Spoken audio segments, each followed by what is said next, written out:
Assalamu alaikum wa rahmatullahi wa barakatuh, mes chers frères, mes chères sœurs. Donc, je fais cette petite audio car j'ai été sollicité justement pour faire un audio qui parle de l'éducation des enfants. Après, c'est vrai que aujourd'hui, le sujet de l'éducation des enfants, c'est un sujet qui nous empêche de dormir.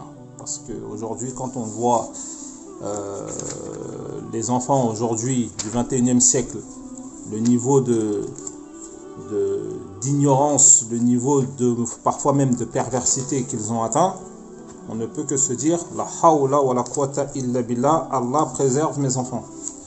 Mais souvent le problème c'est que nos actions à nous-mêmes en tant que parents, que ce soit les actions du passé et du présent, des fois nos enfants ne sont que le résultat de nos propres actes à nous-mêmes. C'est pour ça que je fais cet audio, pour étayer un petit peu, pour donner un petit peu des explications, pour voir comment faire justement pour avoir des enfants sains, des enfants pieux, des enfants éduqués. Parce que le Coran nous a pas laissé nous a pas laissé sans science dans ce domaine-là. Le Coran Karim en parle, la sunna du prophète sallallahu alayhi wa sallam en parle également. C'est-à-dire il y a des méthodes à mettre en place pour qu'Allah subhanahu wa ta'ala nous donne des enfants pieux, des enfants sains, voire même des enfants immaculés. Quand je parle d'enfants immaculés, je parle d'enfants immaculés comme Isa ibn Maryam, ou bien comme Yahya, le fils du prophète Zakaria, ou bien d'autres enfants aussi qui sont connus dans l'histoire, des enfants très très pieux tels que Hassan Basri, etc. Bref. Donc pour commencer, mes chers frères, mes chères sœurs, ce qu'il faut savoir sur l'éducation des enfants, il faut savoir que l'éducation des enfants, il y a deux branches. Il y a une branche qui est temporelle et il y a une branche qui est spirituelle. Donc, la branche temporelle, c'est tout ce qui consiste à donner à son enfant une éducation sociale. Une éducation sociale. C'est-à-dire apprendre à son enfant à dire merci, par exemple. Apprendre à son enfant à s'asseoir correctement. Apprendre à son enfant à manger correctement, à ne pas gaspiller. C'est-à-dire toutes ces éducations-là, ce sont des éducations qui ont des attraits temporels. C'est pour le social. C'est des éducations qui sont même parfois culturelles.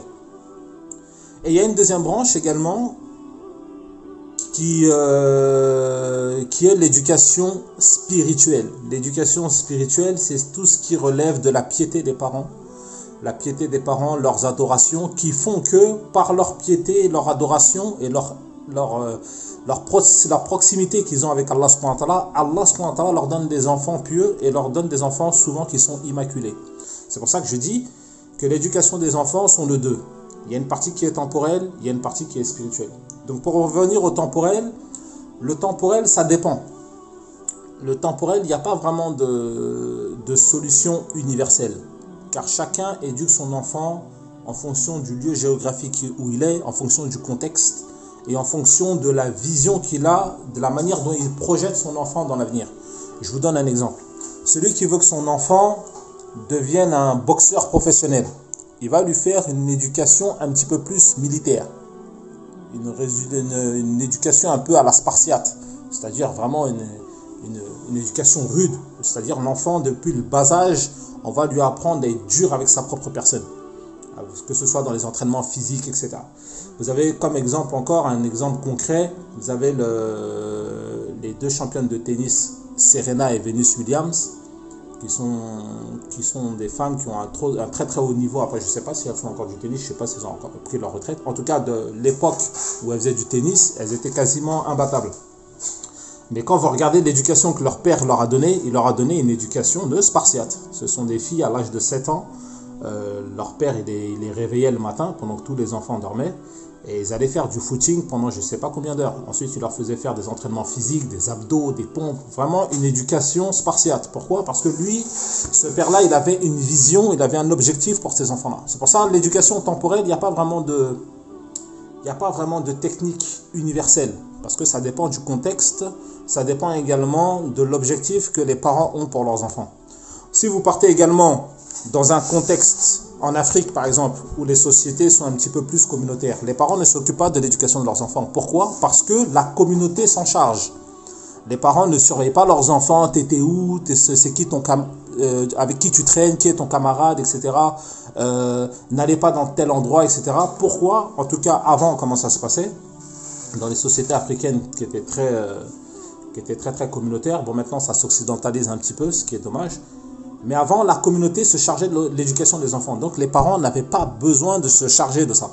Un enfant qui faisait une bêtise à 2-3 km de chez lui, il se faisait mettre à l'amende par une tierce personne. Parce que la communauté se sentait responsable des enfants de tout un chacun. Mais aujourd'hui, nous, dans nos sociétés occidentales, et capitalistes, individualistes, c'est chacun avec son enfant. Chacun son métro, boulot, dodo, ses factures, et chacun s'occupe de ses enfants. Les gens ne s'occupent pas des enfants d'autrui. C'est pour ça que je disais que, en ce qui concerne l'éducation temporelle de nos enfants, ça dépend du contexte, ça dépend du lieu géographique et ça dépend de la vision des parents. Qu'est-ce que les parents veulent pour leurs enfants? Est-ce que je veux que mon enfant devienne un avocat? Est-ce que je veux qu'il devienne un ingénieur? Est-ce que je veux qu'il devienne un sportif? Etc., etc. En fonction de tout ça, l'éducation peut varier d'un contexte à un autre.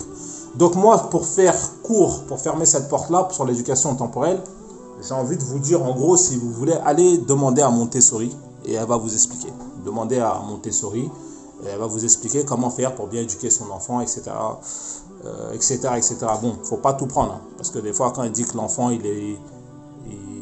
entre guillemets, hein, que l'enfant, il est roi, faut pas le frapper, etc. Là, elle vient contredire carrément même la sunna. Parce que frapper son enfant, dans certains cas, ça relève également de la sunna. Bon, bref, ça c'était une parenthèse. En tout cas, de manière générale, je pense que Montessori, dans l'éducation temporelle, elle donne de très bons conseils. Mais nous, ce qui nous intéresse, c'est quoi? C'est l'éducation spirituelle. C'est celle-là, nous, qui nous intéresse. En tant que musulmans, ce qui nous intéresse, nous, c'est quoi? C'est l'éducation spirituelle. C'est-à-dire de faire en sorte que nos enfants soient déjà préétablis, préparés à être plus ou moins des enfants pieux, des enfants dignes, des enfants bénis, des enfants pleins de bénédictions, des enfants sages, des enfants qui sont déjà prédisposés à accepter la religion d'Allah subhanahu wa ta'ala. Et jusqu'à même, si c'est possible, dans le meilleur des cas, de faire en sorte qu'Allah subhanahu wa ta'ala nous donne des enfants immaculés. Des enfants immaculés, ce sont des enfants un peu comme Isa ibn Maryam. C'est-à-dire ce sont des enfants, avant même leur naissance, Allah se porte déjà garant de cet enfant-là. Des enfants comme Yahya aussi, le fils du prophète Zakaria. C'est-à-dire ce sont des enfants, avant même leur naissance, Allah les a déjà pris en charge. Ce sont des enfants qui sont immaculés, des enfants purs, des enfants pieux, des enfants sages, des enfants vraiment, quand tu les vois, ils rayonnent de lumière. Bon, déjà, pour arriver à ceci, dans l'éducation spirituelle, la première étape, la première chose que beaucoup de gens, en tout cas nous autres musulmans, nous négligeons, la première chose, première étape, mes chers frères, mes chères sœurs, c'est de choisir pour ton enfant une bonne épouse. Ça, c'est la première étape. Et quand je dis choisir une bonne épouse, c'est vice versa aussi. Parce que bon, moi je suis un homme et je parle dans le corps d'un homme. Donc c'est pour ça que je dis choisir une bonne épouse. Mais pour une femme aussi, la première chose, c'est de choisir un bon mari pour ses futurs enfants. C'est-à-dire, ça va dans les deux sens. Avant même d'avoir un enfant et de commencer à trouver des solutions pour son éducation, la première chose de base qu'il faut faire, si tu es un homme, c'est de choisir une bonne femme, et si tu es une femme, c'est de choisir un bon mari, un homme vertueux, en tout cas. Parce que mes chers frères, mes chères sœurs, on va se dire la vérité. Toi, tu veux des enfants, mashallah, tu veux des enfants pieux, tu veux des enfants immaculés, mais ta femme c'est Kim Kardashian, Akhi al-Aziz, t'as pas mis toutes les chances de ton côté. Toi, ta femme c'est Kim Kardashian, toi, ta femme c'est Rihanna, mais toi, tu veux des enfants pieux. Après, quand tes enfants ils font des twerks sur TikTok, tu te dis, oh, je comprends pas. Mais Akhi al-Aziz, t'as oublié que sa mère c'est Rihanna ou pas? T'as oublié que sa mère c'est Kim Kardashian. Et les femmes aussi, vice versa, dans l'autre sens. Toi, tu veux des enfants, mashallah, des enfants immaculés, mais leur père c'est Drake ou bien leur père c'est Kanye West. Arrivé à un moment, ma soeur, Ortifillah, tu veux des enfants, mashallah, des enfants immaculés, mais leur père c'est Drake ou bien leur père c'est Kanye West. Arrivé à un moment, ma soeur, n'as pas mis des chances de ton côté toi aussi. C'est pour ça la première chose de base, c'est de choisir le conjoint idéal. De choisir le conjoint idéal. C'est pour ça que j'ai une anecdote même par rapport à ça. Il y a un homme qui est parti voir un savant et il lui a demandé des conseils sur l'éducation des enfants. Donc quand il est parti, il a demandé, il a posé sa question. Et le shir lui a dit, ok, il n'y a pas de problème. Il a dit, mais quelle est ta requête? C'est quoi ton objectif? Pourquoi est-ce que tu veux connaître les astuces pourquoi tu veux des conseils sur l'éducation des enfants? Il a dit, parce que ma femme, elle est enceinte. Et le savant là en question, qu'est-ce qu'il a répondu? Il a dit, ta femme, elle est enceinte. Il a dit, c'est trop tard. C'est déjà trop tard. Tu peux rebrousser chemin, c'est trop tard. Nous, aujourd'hui, quand on entend ce discours-là, la majorité des gens, ils vont dire, mais qu'est-ce qu'il raconte ce chien? C'est quoi ça? L'enfant, il est même pas né. Lui, il dit déjà, c'est trop tard. Lui, il se prend pour qui? Est-ce que lui, il est Dieu? C'est Allah qui guide, etc. C'est vrai. Les gens, c'est ce qu'ils vont dire. Mais en réalité, ceux qui disent ça, c'est ceux qui n'ont pas de vision spirituelle. Ils ont une vision uniquement temporelle. Comme je disais, l'éducation des enfants, il y a deux. Il y a l'éducation temporelle, il y a l'éducation spirituelle. L'éducation temporelle, tout le monde peut éduquer un enfant. Tout le monde peut apprendre à un enfant à être éduqué, dire merci, bien s'asseoir, bien manger, ne pas gaspiller. L'éducation temporelle, ça, tout le monde, même les plus grands mécréants, ils savent éduquer leurs enfants. Même Pharaon, lui qui a dit Ana Rabbukum A'la, je suis votre Seigneur le très élevé. Les gens disent, pas les gens, les ulama expliquent que tous les matins, Pharaon, il se levait, il allait donner du lait à sa mère. Ça, c'est des traits de caractère de noblesse. Je ne sais pas si vous voyez ce que je veux dire. Mais pourtant, c'est Pharaon. C'est un des grands mécréants, mais il avait l'éducation. Il était éduqué en tout cas. Il avait la bonne éducation au niveau des liens de parenté, au niveau de sa mère. Bref. C'est pour dire que ce shir-là, il a dit, ta femme est déjà enceinte, c'est trop tard. Tu peux rebrousser chemin. Aujourd'hui, beaucoup de gens qui entendent ça, ils ne vont pas être d'accord. Mais en réalité, lui, ce shir-là, il a une vision spirituelle. Donc, excusez-moi la famille, j'ai reçu un petit appel là. Bon, c'est pas grave, je reprends. Donc, on en était où? Donc, je disais que le shir en question, il a dit à la personne qui est venue demander des conseils pour l'éducation de ses enfants, il lui a dit oui, mais c'est trop tard parce que ta femme, elle est déjà enceinte. Donc, lui, il considérait que c'est trop tard. Et je disais que les gens, quand ils entendent ça aujourd'hui, ils ne vont pas être d'accord. Parce qu'ils n'ont pas de vision spirituelle. Ils ont une vision uniquement temporelle. Mais dans une vision spirituelle, ce que le shir il a dit, c'est parfaitement vrai. C'est exact. Pourquoi? Parce que, comme je disais, l'éducation de l'enfant commence avant sa naissance. Ça commence avant sa naissance en choisissant un bon époux et en choisissant une bonne épouse pour nos futurs enfants. Ça, c'est la première des choses. Ça, c'est la base. Si tu as raté cette base-là, faut pas venir pleurer après. Si ta femme, c'est Rihanna ou bien Kim Kardashian, Akhi Al-Aziz, faut pas venir pleurer. Si ton mari, c'est Kanye West ou bien Drake, faut pas venir pleurer, ma soeur aussi. C'est-à-dire la première base, la première étape fondamentaux, c'est de choisir un partenaire idéal. Ça, c'est la première chose. Ensuite, la deuxième chose aussi que beaucoup, nous, musulmans, nous ignorons et que nous ne faisons pas, et que nous avons carrément occulté même du din, souvent, de la religion aujourd'hui, c'est que la deuxième chose qu'il faut faire, très importante, c'est faire quoi? Il faut faire doa. C'est l'invocation, le doa. Avant même de t'unir dans la chair avec ton épouse ou bien avec ton époux, il faut faire doa d'abord. Il faut faire l'invocation. Je ne parle pas de l'invocation qu'on fait avant les rapports intimes. C'est pas de ça que je parle. Je parle du doa. Du doa, c'est-à-dire il faut demander à Allah subhanahu wa ta'ala un enfant pieux. Il faut faire doa, il faut demander à Allah subhanahu wa ta'ala. Ya Allah, donne-moi un enfant pieux, Ya Allah. Ya Allah, donne-moi un enfant beau, avec un beau visage. Ya Allah, donne-moi un enfant sage. Ya Allah, donne-moi un enfant intelligent. Ya Allah, éloigne de moi les mauvais vices de mes enfants. Ya Allah, fais de mes enfants des exemples. Ya Allah, fais de mes enfants des récitateurs de Coran. Ya Allah, fais de mes enfants des hafiz Coran. Ya Allah, fais de mon enfant un muhaddissin. Ya Allah, fais de mon enfant un alim. Ya Allah, fais de mon enfant un prédicateur, un prêcheur. C'est-à-dire, il faut faire doa. Il faut demander à Allah subhanahu wa ta'ala. Et dans le doa, il n'y a pas de limite. C'est ouvert. il faut faire doua. Mais aujourd'hui, qui sont ceux qui font doua pour leurs enfants, pour demander des catégories d'enfants à Allah subhanahu wa ta'ala? Qui sont ceux qui le font?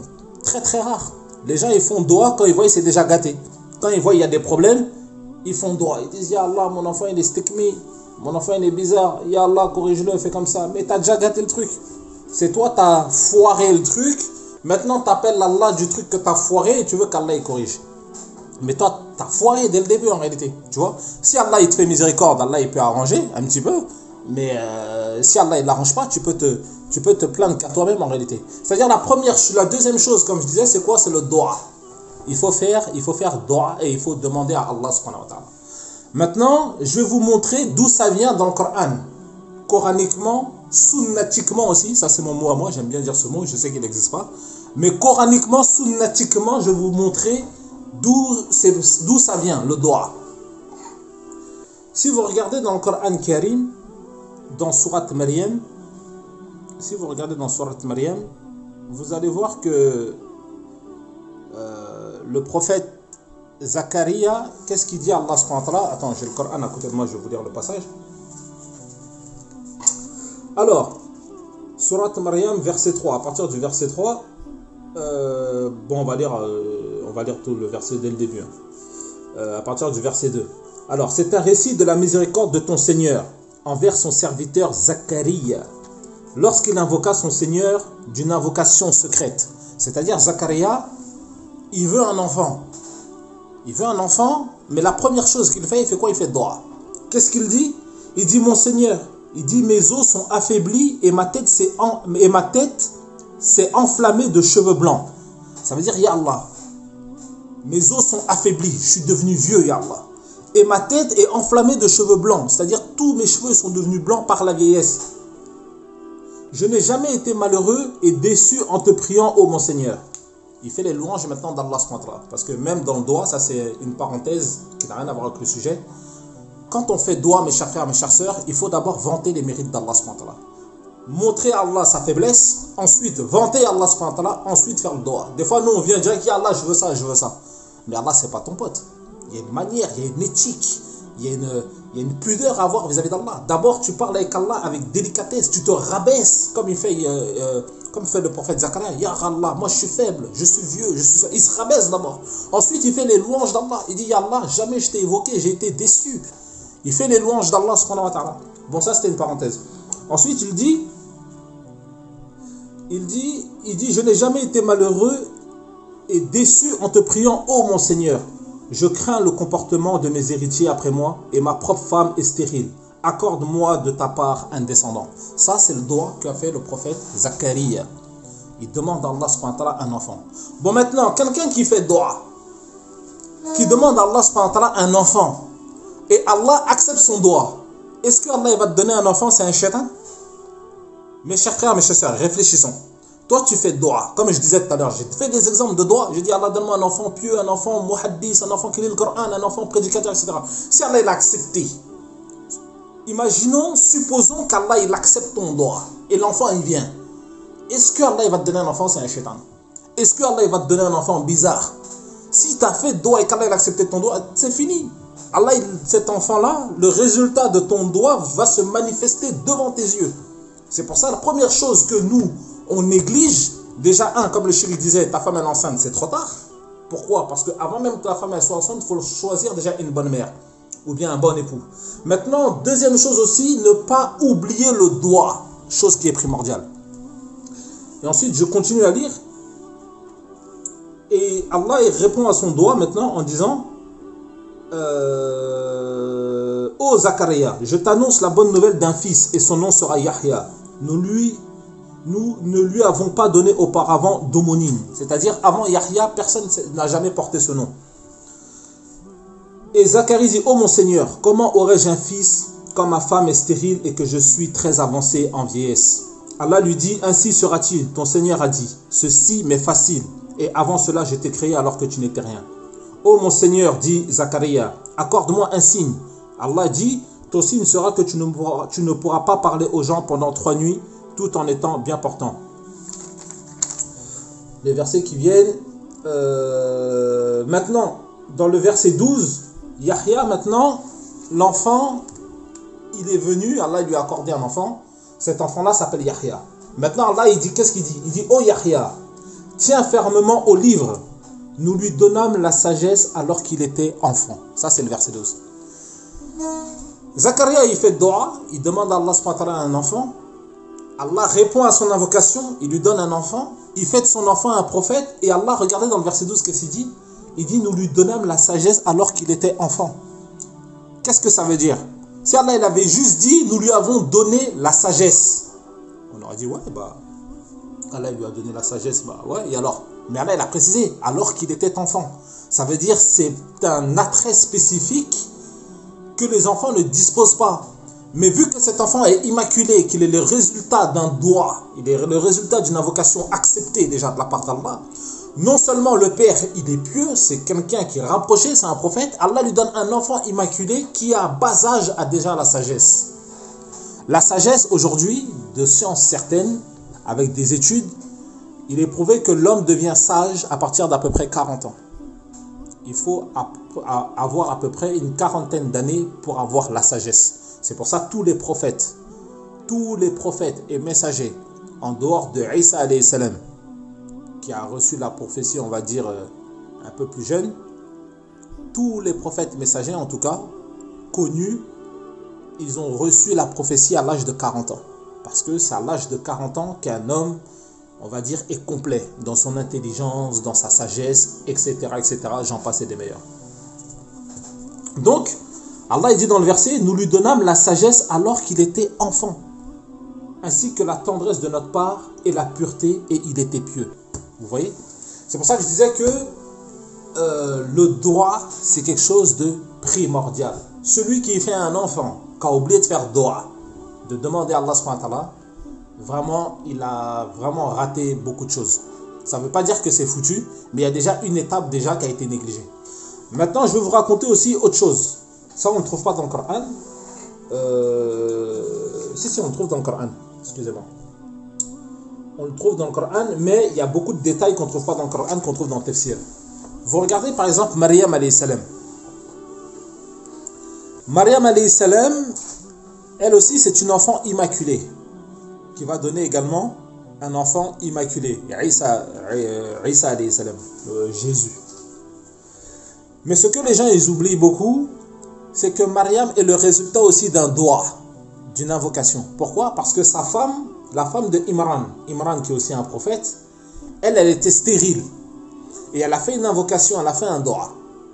Elle a dit en gros, en substance, elle a dit, Allah, je suis stérile, mais si tu me donnes un fils, si tu me donnes un enfant, un fils, je vais le donner au sanctuaire. Je vais te le vouer pour ta cause, pour qu'il devienne un adorateur, un peu comme à l'époque chez les Banu Israël, il y avait le Quds, le temple de Jérusalem, où il y avait les savants qui étaient là-bas, ce qu'on appelle les scribes et les pharisiens, c'était les rabbins. Ils étaient là-bas et ils passaient leur temps à l'adoration, à apprendre la Torah. C'était les alim de leur époque.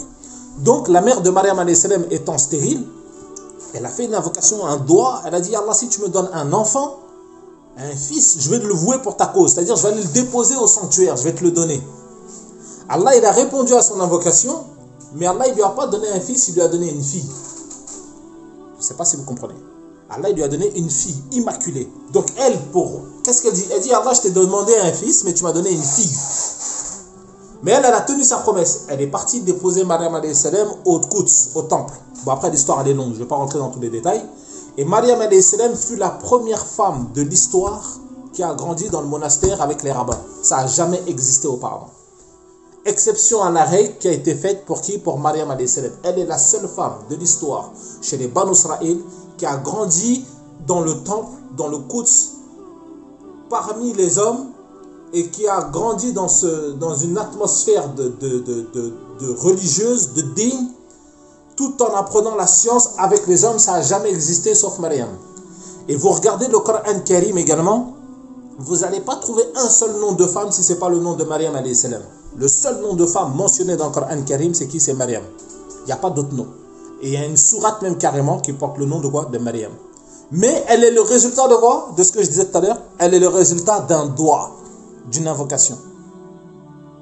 Donc, mes chers frères, mes chères sœurs, on se pose la question à chacun de nous.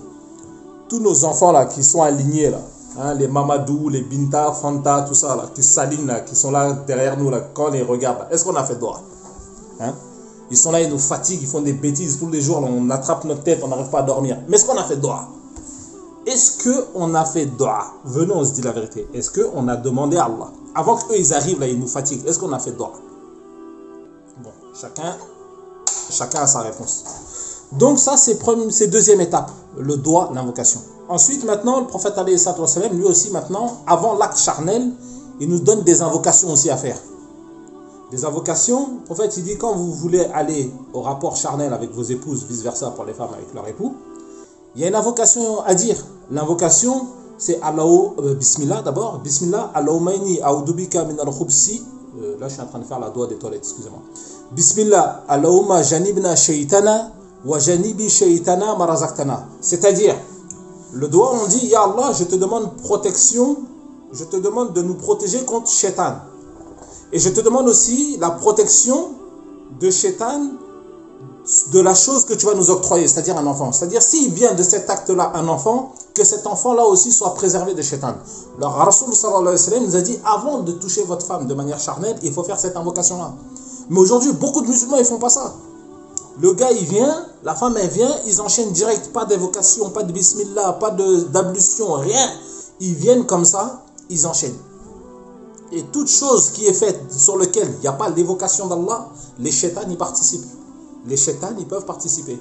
Donc il y a certains ulama aussi, ils expliquent que même dans les rapports intimes, celui qui oublie d'évoquer Allah subhanahu wa ta'ala, minimum, même si tu ne connais pas l'invocation, minimum dire Bismillah, celui qui omet de faire cette chose-là, minimum, et bien pendant son rapport intime avec son épouse, avec son époux, les shayatines qui sont présents dans les alentours, y participent, voire peuvent participer. Vous imaginez comment c'est dangereux? Donc maintenant, toi, tu as un acte charnel avec ton épouse, qui peut en découler un résultat, c'est-à-dire un enfant. Tu n'as pas évoqué Allah dessus, comment Allah il va mettre sa rahma sur cet acte? Allah ne peut pas bénir cet acte-là. Vu que cet acte-là n'est pas béni, les shayatines participent. C'est la même chose, c'est quand tu manges. En fait, il dit, quand vous mangez avec la main droite, dites Bismillah. Mais qu'est-ce qu'il dit aussi? Il dit, quand vous ne dites pas Bismillah, shaitan, il participe à votre nourriture. Avec ton épouse et ton épouse, c'est la même chose. Si tu n'évoques pas Allah, à ce moment-là, les shayatines, ils participent. Si les shayatines, ils participent, est-ce que la rahma d'Allah peut descendre sur vous? Est-ce que la miséricorde d'Allah peut descendre sur vous, bénir votre action? Parce que même les actions charnelles sont bénies d'Allah, bien sûr. Rasulullah sallallahu alayhi wa sallam, il dit, celui qui va avec son épouse, eh ben, il est compté comme en adoration. Ils ont dit à Rasulullah, est-ce qu'on peut avoir des plaisirs charnels avec nos épouses et être compté en adoration? Rasulullah sallallahu alayhi wa sallam, il a dit, bien sûr. Il a dit, naam. Il a dit, si vous le faites en dehors du cadre légitime du mariage, est-ce qu'il est comptabilisé pour vous des péchés ou pas? Ils ont répondu par l'affirmatif. En fait, il a dit, ainsi, quand vous le faites dans le mariage, dans la charia, dans la législation agréée par Allah, Allah il vous compte comme si vous étiez en adoration. C'est-à-dire cet acte-là est béni par Allah quand il est fait dans le cadre respectable. Donc si nous, on omet toutes ces choses-là, on ne choisit pas un bon époux pour notre mari. Pour notre mari, n'importe quoi. On ne choisit pas un bon époux. On ne choisit pas une bonne épouse. On ne fait pas de doigt. Au moment de l'acte charnel aussi, on ne fait pas de doigt. Quand l'enfant il vient, il zelzel, on commence à pleurer, prendre le tapis de prière, dire Ya Allah, je ne comprends pas mon enfant. Mais c'est qui a cherché en réalité? C'est nous avons cherché. C'est nous, on a causé ça. C'est pour ça que je disais dès le début, quand j'ai commencé l'audio, j'ai dit souvent nos enfants ne sont que le résultat de nos propres moquements, de notre propre ignorance, de notre propre faiblesse. Des fois, c'est nous-mêmes les coupables en réalité. On pleure à la dernière minute, mais Wallah, si on regarde bien en réalité, c'est nous les fautifs, c'est nous les coupables.